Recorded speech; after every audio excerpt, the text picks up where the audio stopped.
If you ever want to chat with Claude without saving the conversation, no history, no memory, completely private, Claude has a built-in Incognito mode, and it takes just one click to turn on. Let me show you. First, make sure you're on the main Claude chat screen, not inside a project folder.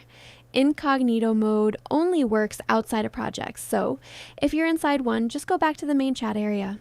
Now, look at the top right corner of your screen, as you'll see a little ghost icon right here. Click on that, and just like that, Incognito mode is on.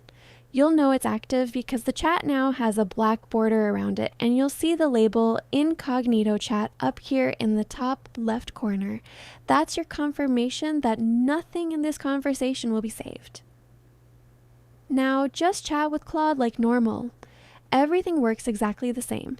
The only difference is that this conversation won't appear in your chat history, won't be used to train Claude, and Claude's memory won't include anything from this session either. It's a completely clean slate.